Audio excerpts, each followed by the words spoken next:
On its palm rests a small object, a thin disc of polished brass, etched with the bridge and chain reversed, the bridge descending. I take it. The metal is warm, almost alive. "Carry this," the witness says. "When the bell strikes, place it upon the altar. Continuity will proceed." Then it steps backward into shadow and is gone. I stand alone before the sealed window. The candle gutters, throwing rings of smoke upward until the ceiling disappears. Through the darkened glass, a faint light stirs. Not white, but a deep red pulse that matches the glow in my father's painted eyes. It flickers once, twice, then steadies. I realize the illumination comes not from beyond the hive, but from somewhere within the spire itself, an inner sun buried beneath floors of metal and memory. I leave the chapel. The servitors remain kneeling, motionless. When I pass, each raises its head fractionally, following my movement with dim optics. Their mouths open in perfect unison, and a single word emerges from all of them. Soft and reverent. "Witness." The corridor seems longer on return. The air feels charged, humming through the brass seams like current. Every surface holds a faint phosphorescence, not enough to see by, enough to sense direction. It leads me back toward my chamber. On the table where the ingot once lay, the parchment from the conclave now glows faintly. The letters shift, forming a new line beneath the decree. Continuity proceeds through darkness. I place the brass disc beside it. The symbols align exactly. The ingot's tarnish spreads to the disc, dulling it to the same bruised gray. Together, they form the pattern of a closed chain. I look into the mirror. My reflection waits, patient as always. But when I breathe, its chest does not rise with mine. The delay has ended.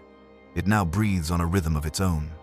The eyes shine faintly red, the same shade as the buried Sunday. The Emperor protects. I tell it. Its lips move half a beat later. The Emperor remembers. The candle dies. The first taste is ash, not memory. I thought confession would sweeten the air, that speech would rinse the lungs of soot, but morning brings only a tongue of cinder and a dryness that turns every prayer into paper. The servitors have laid a meal in the dining hall, although I did not ring. The table gleams as if newly skinned, the polished wood reflecting light that does not exist. They have set places for 20. Knives, forks, goblets, salt cellars, like small reliquaries. At each setting, a porcelain mask waits upon the plate, mouth closed, eyes blank, pointed toward the patriarch's chair as if expecting grace. No food. Only the white faces, their curves catching the dim like the underside of a wave. Who is invited? I ask the nearest servitor. Its vox clicks. Witness. And the house. Witness. I almost laugh, but the sound finds no traction in the room. It slides along the varnish and disappears. Somewhere a bell takes a breath and does not strike. I stand at the head, smoothing the red cloth the way I have done each year since my father's departure. The napkin lies folded upon his plate, crease perfect, the gold place marker resting like a coin upon the tongue of the table. When I touch it, warmth spreads into my palm, the same patient fever that warmed the chapel door. I leave it there. The seam beneath can remain closed. I have seen enough of what continuity requires. The servitors draw back the tall curtains, revealing the stained windows that rim the hall. The saints have darkened entirely now. Their silhouettes hold, but their faces have blurred into anonymous ovals, as if glass itself had tired of individuality. Between panes, the city's smog has thickened into a visible fabric, threads of rust and ash weaving a cloak around the spire. We dine inside a hood. Begin the feast, I say, because there must be words to bracket an event, even if the event is only waiting. The servitors obey with beautiful uselessness. They place goblets in each pale hand, and here I notice the masks are not merely laid upon the plates. Each is strapped lightly to a frame beneath, a small brace with hinges and hidden screws. The mouths look almost ready to open. I feel sudden, childish hunger for bread, for the simple heaviness of grain. But I do not ask for it. Instead, I lift my own goblet and watch the wine. It is black. In its surface, I should see the shiver of candlelight. I see only the room bending toward itself. To memory, I say. The 20 masks say nothing. I drink. The flavor is different again, less metal, more stone. It tastes like the insides of the walls when the house was young. It tastes like promises laid into foundation. Heat spreads through the chest, slow and tidy. One by one, the servitors bow their heads and step back to the periphery, hands folded, optics dimmed. The hum of the hive threads the silence. Lift cages, ventilators, that far mechanical sea that never chooses to stop. Above it, a smaller sound emerges. So faint I have to lean to hear the almost voice of porcelain whispering as the room cools and warms, a minute contraction and release. It is not enough. Speak, I say to no one. Someone speak. A voice answers. It comes not from the servitors, not from the vents, but from the walls themselves, the lacquered panels, the beams, the carved saints of the chairbacks. The room replies with my cadence, the pace I have used since childhood to recite the oath. We bridge divisions, we keep the chain unbroken, we serve in remembrance. The words slide around the room like a slow tide, arriving at one ear, then the other, then behind me. Then within the chest, as if the lungs had decided to pronounce them. I feel very calm. I feel seen. I have served, I say softly. I have kept the lamps as long as there were lamps to keep. Service is remembered, the room says. Remembrance is service. The masks on the plates turn in unison by a fraction, as if something beneath had adjusted its posture. Their blank eyes align upon me. It is almost chivalrous. I walk the length of the table, trailing the tips of my fingers along the polished edge. As I pass, reflections bloom and dim in the wood, small flares, like distant fires beyond fog. When I reach my father's chair, the napkin lifts slightly as if accommodating weight that is not there. The gold marker tilts, then rights itself. I do not sit. I stand beside the throne and rest my hand upon its carved arm, feeling the grooves worn by 1,000 reassurances. Witness, I say, softly. I am here. Something takes a breath. I know the sound now, the intake that lives beneath a word. The house gathering itself to answer. But the reply does not come from the air this time. It comes from the portraits. They have changed while I stood. Their surfaces have lost that old darkness.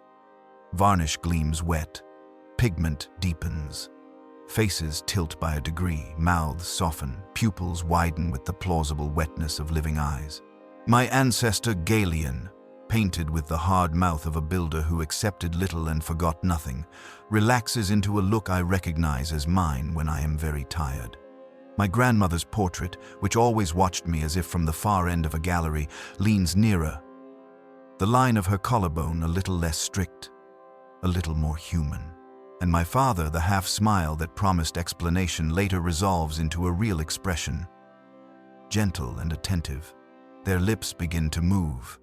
No sound at first, only the rhythm of speech without voice.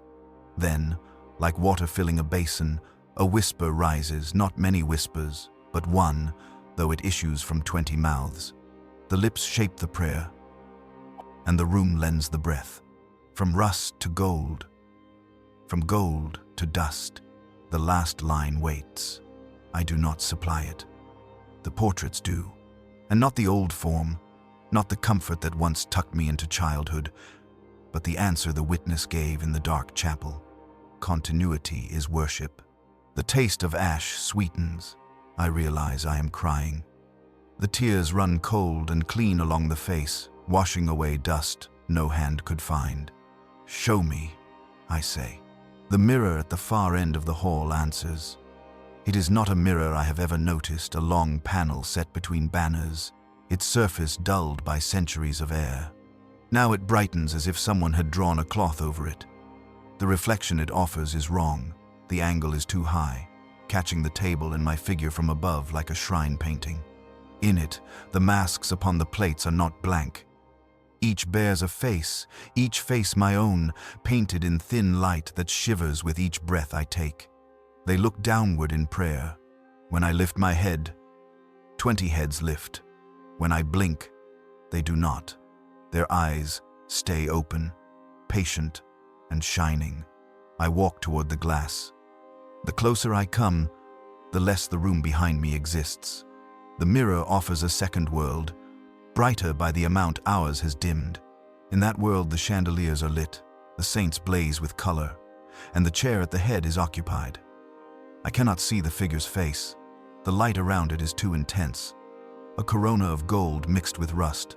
But I know the posture, the way the hand rests upon the rail, the tilt that listens to a distant choir. The head turns, the mouth moves, the glass does not carry the voice. The room does. Sit, I obey. The chair accepts me like an order entering a ledger. The wood fits the back. The arm finds the elbow as if molded in anticipation. A weight settles upon the shoulders, not cloth, not chain, but a feeling like being named. The masks angle forward a fraction. Attending, the portraits lean. Very slightly.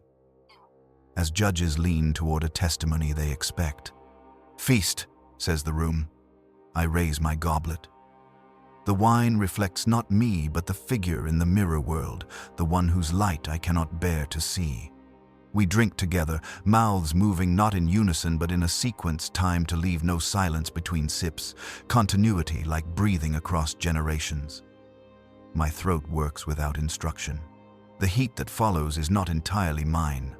Course after course arrives without food. Plates are lifted, placed, lifted again. The servitor's hands make the motions of service. The air takes on the phantom aroma of roasted grain, of sugared peel, of salt crests from a sea long evaporated. My stomach understands despite the absence. It quiets. It thanks. I realize I have not been hungry for years. I have been obedient. Midway through this sacrament of gestures, the mirror world shifts. The light around the head at the table's far end dims. The face within it resolves not mine, not only mine. It is a composite face that recognizes me more than I recognize it. My father's brow laid over my nose, my grandmother's set around the mouth, Galleon's tired gentleness in the eyes. I feel my bones answer like tuning forks. Who am I ask. The room says, you are the bridge. The mirror says nothing, but the figure's hand raises and points to the gold place marker. I understand. I lift it. The warmth is stronger, almost a pulse. Beneath it, the seam breathes, that careful exhalation that knows my print, my weight, the fine fatigue of the skin at the base of the thumb. I turn the marker. The oval opens a little. Not enough to reveal the stare. Only enough to release a smell, cool, iron, ink, faint oils of preservation, and under it all the distant sweetness of a wine sealed before the hive was consecrated. I close it again. Not yet. The portraits smile, not approval. Something gentler, the sigh a room makes when a window is cracked for air. The masks on the plates tilt back, mouths opening to a line of darkness like a word about to begin. From deep inside the house, a new sound rises, softer even than breath, the scratch of a nib upon metal, as if someone below is writing upon the skin of the hive. I feel the letters form in the bones of the wrist, in the hinge of the jaw. A sentence pulled taut through me like wire. Say it, the room murmurs. For record, I think of the black iron book in the chapel, of the brass disc warming itself beside the tarnished ingot, of the decree that changed its own letters while I slept. I think of Vara, mask in her lap, resting at last in a posture that was trust. I think of the conclave's empty seats and the servitors robed as nobles, sitting with the patience of dead bells. I look at the mirror and at the figure whose face is all of us and none of us. I speak. I of House Orant. Keep the bridges between what was and what is. I keep the chain between the name and the mouth that says it. I receive what returns. I return what is received. I am not singular. The last sentence hangs like a lantern in fog and then goes out. The house exhales. The masks drop their chins onto their plates with a soft porcelain kiss. The portraits close their eyes. The mirror dims until it shows only me again, one man in a tall chair, a goblet half raised, a table set for ghosts. From the corridor, the bell finally dares a single strike. It does not ring so much as acknowledge. The tone runs through the beams and the cutlery and the bone of my teeth. The brass disc in my chamber will be warm now. The altar will be waiting. Before I stand, I touch the napkin upon the plate my father left behind and find it damp. The damp is not water. It is the faintest film of oil, clean and fragrant, like fresh-pressed memory. I fold it, new crease across old, and tuck it into the breast of my coat where the heart keeps smaller relics alive. On the way out, I pass the portraits. Their eyes open again, but only to follow with idle affection, the way old retainers watch a child who has finally learned a step of the household dance. Their mouths do not move. They no longer need to. And as I cross the threshold, the house speaks one last time from the wood, from the glass, from the breath that gathers in corners and carries dust like scripture. The Emperor protects. I answer without thinking, the words wearing me as easily as I wear my coat. The Emperor remembers. The corridor receives me with its patient geometry. The chapel waits down the long hall like a pupil that has learned to dilate without light. I carry the feast with me, the wine that tasted of stone, the masks that learned to breathe. The figure in the mirror, who was an answer without a question. I think of tomorrow and smile, because time here is a table that resets itself when the room decides to listen. Tonight, there will be a witness. Tomorrow, there will be continuity. I walk, and the house keeps pace half a heartbeat behind. I wake to the sound of linen breathing. It is the tablecloth in the dining hall. Exhaling as the room cools, then inhaling as the unseen vents release their warm sigh. The house has learned my rhythm well enough to teach it back to me. Between those soft breaths, the day arranges itself not by the bell, which has grown too careful to strike, but by the measured crossing of light over dust motes. The light is thin as thread. It is enough. The servitors do not come at first bell. They wait at thresholds, ceremonial, as if unwilling to disturb a chamber already engaged in prayer. When I step into the corridor, their optics brighten with courtesy. One lifts a candle from a niche and offers the flame with the delicate, unnecessary gesture of a hand that never knew need. The candle's wax carries the faint scent of frankincense and hot metal. I accept it, and the servitor bows as though I have pronounced a benediction. Today is for completion. I dress without the mirror's help.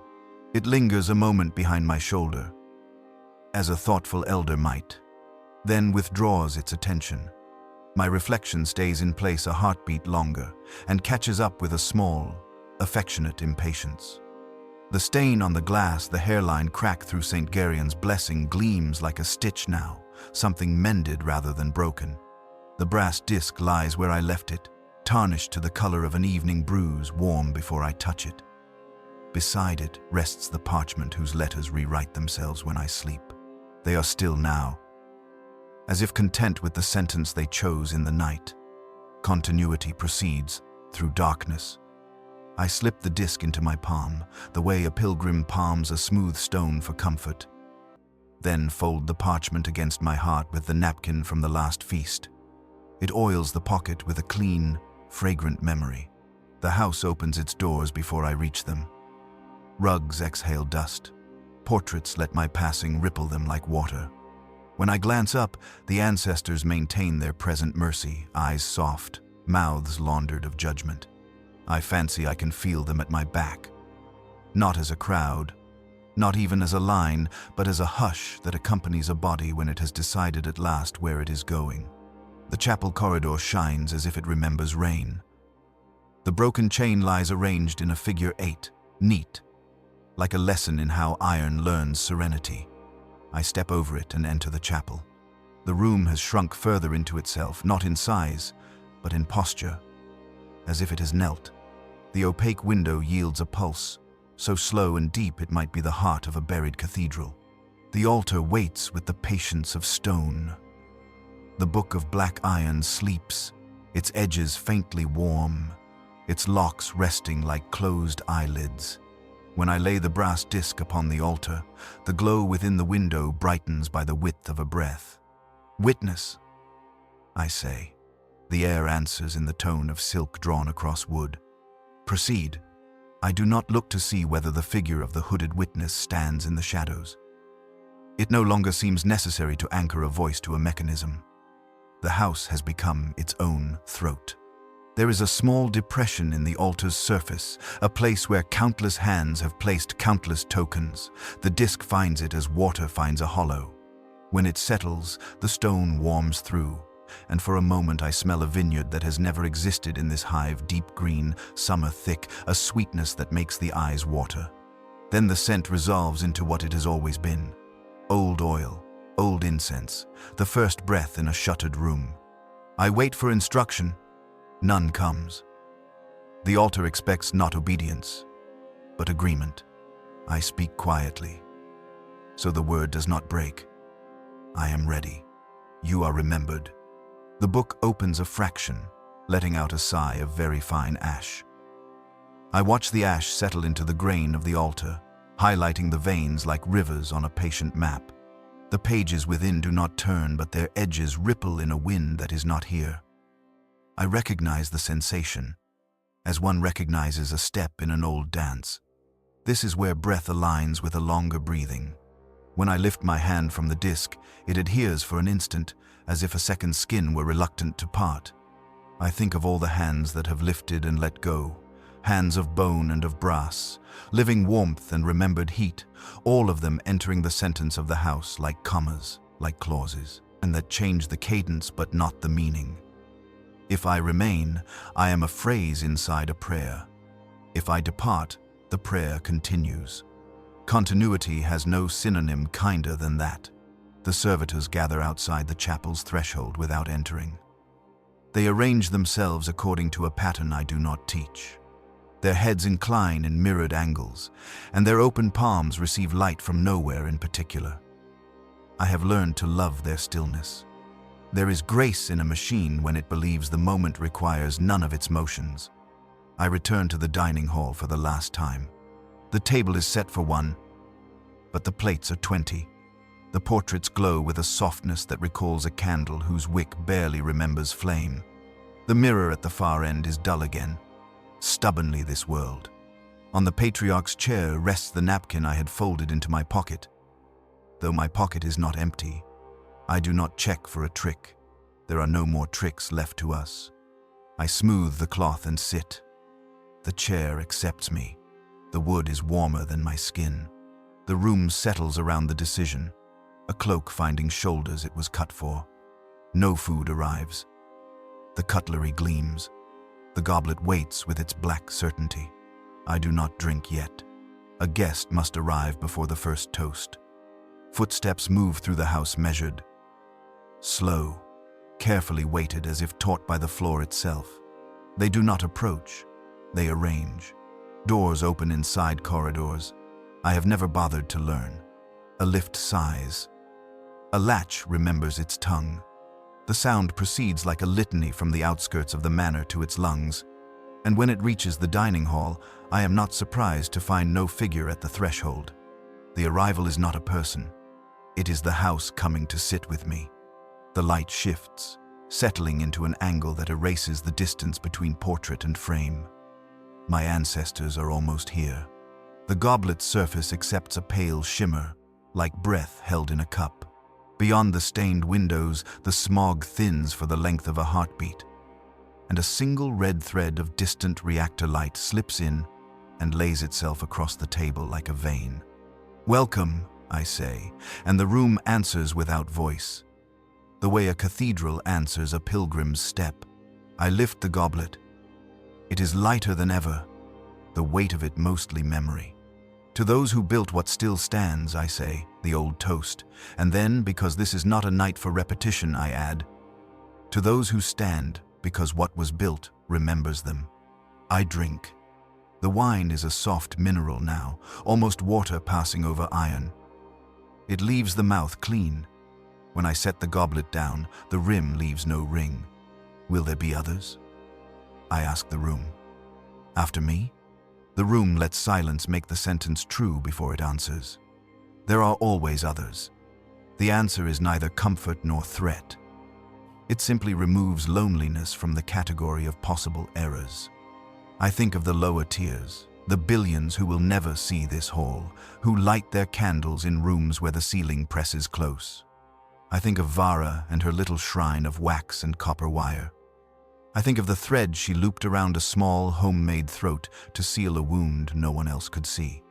I think of the conclave's empty chairs and the servitors posed like patients. I think of the saint in my window with the crack through his halo that hums when the wind finds it. I think of my father's voice, recorded as cadence alone, the wordless pattern of a man whose belief was a chain. I rise. The gold place marker warms under my palm. The seam beneath exhales. When I turn the marker, the oval opens with a sound like a book, admitting its own weight. The breath that rises from below is colder tonight and cleaner. It smells of iron and distant apples, of machines that have taught themselves to count without numbers. The candle flame remembers its part and leans into the draught. I do not take the stair. I will not need to descend again. Instead, I close the opening, and the table smooths itself, and the marker's warmth becomes the shared heat of everything that has touched it. I carry that heat to the chapel like a coal cupped within a careful hand. The servitors rise as I pass. One reaches out and adjusts the cuff of my sleeve by a length equal to a breath. Another inclines its head and steps aside so that my shoulder does not brush a pillar. In the corridor, the broken chain has repositioned itself into a circle. I step into it and out again. It tightens ever so slightly after my heel leaves the last link, as if cinching a belt on a well-loved coat. In the chapel, the altar receives the brass disc a second time as if it had never left. The book opens farther. The ash on the stone glows like a constellation deciding to exist. The window's red speaks through its opacity and pulses that quiet the animal clock in the wrist. Name. The breath of the room says, not yours. The definite article is unnecessary now. I give it first as the house, then as the child within the house, then as the voice the house taught the child to use. All three fit into the same shape, like cups stacked inside one another for the journey. Service? The room asks. Continues, I answer.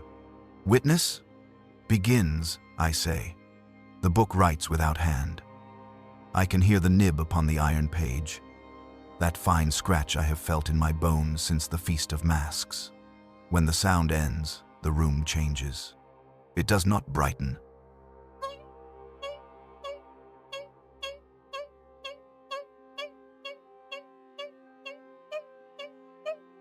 It becomes accurate. The distance between my breath and the house's breath disappears so smoothly I cannot find the moment of exchange. My heart gives up the pretense of being solitary and lays itself upon the slow drum of the spire. My eyes accept the red of the window as a color both outside and inside. The skin at my fingertips receives the chill of stone not as foreign, but as a remembered temperature. I do not lose anything. There is simply more of me to account for. Are you here? I ask, not sure whether I address father, ancestor, witness, or the narrow consonant that is the emperor's name when spoken without air. We are. Am I still I? The silence that follows is not an answer. It is an embrace large enough to contain either outcome. I kneel. The floor negates the ache that should come with the posture. The body knows this geometry and slips into it like a key cut long ago. Candle smoke thickens the air with a sweetness that will never be cloying again. Somewhere, a single servitor begins to hum a pitch that no longer imitates a hymn. It simply confirms that time has a place to sit. I lay my forehead to the edge of the altar. where hands have polished the stone into something that catches light like water. I whisper the prayer that began my days, and this time I do not wait for echo or correction. From rust to gold, from gold to dust, let us be ever remade. The window makes its slow pulse, a heartbeat that has forgiven itself for never stopping. The book closes without noise. The brass disc cools, a ring of tempering around its edge like a halo taught humility. Many someones stand just behind me. The temperature of their attention presses as lightly as a cloak. I speak once more, not to the room, not to the faces in paint, not to the city or its unfathomable machines, but to the small, patient place in the chest that used to begin every sentence with a fear. The Emperor protects, I say, and I mean it in the simplest way imaginable, that the sentence continues whether or not any one mouth chooses to say it. The house breathes. The candle nods its bright head. The chain makes a small sound like a question that has realized it was an answer all along. I think he listens, I add, and feel the words settle not on the air but in the stone, in the oil, in the patient hinge, in the warm disc in every surface that has ever learned to carry a prayer without needing to own it. I rise as the last guest and leave as one of many hosts. The corridor receives me, lengthens to fit the future, and shortens to honor the past. The lift sighs. The portraits dream with open eyes. In the dining hall, the goblet remains where I left it, but no longer waits. It keeps. And above the smog, beyond the window that forgot how to be glass and remembered how to be light, whatever sun the hive believes in continues to burn, precisely as large as our faith needs it to be. I remain kneeling until the candle forgets that fire is movement and holds itself still. In that stillness, something loosens small cords at the hinge of the jaw. A strap of muscle at the base of the skull, the old knot behind the heart where anxiety kept its little altar lit. They do not snap. They unlace, thread by patient thread, the way a careful hand loosens an heirloom from the cloth that has protected it for years. Each breath becomes a place rather than a passage. I inhabit the breath as one inhabits a room. There is a corridor behind the face. I had not known. It is cool as untouched stone, lined with niches where words once knelt.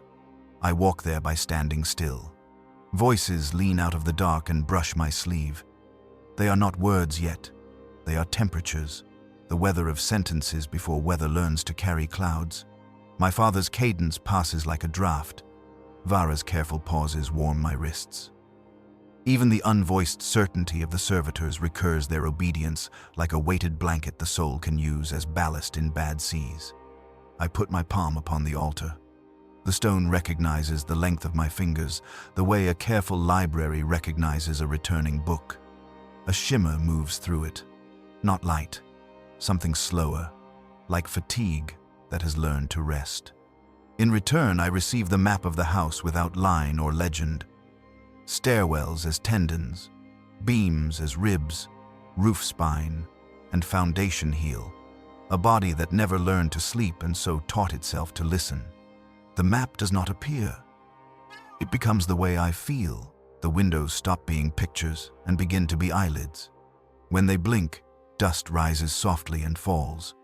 I count the fall as one might count the steps between a pulse and the next thought. On the 9th count, the skin of the chapel floor cools against my knees. And I understand that the cooling is not the absence of heat. It is the presence of a longer attention. My blood adjusts its idea of time to meet it. I do not feel slower. I feel seated. Somewhere a hinge says a word. It has only one word. It has said that word dutifully for centuries, each time a door needed to remember the difference between open and closed. The word is not open and not closed. It is the syllable between them when the latch's tongue finds its home. The hinge says its word and rests. I know now how to be that exact syllable for other hungers.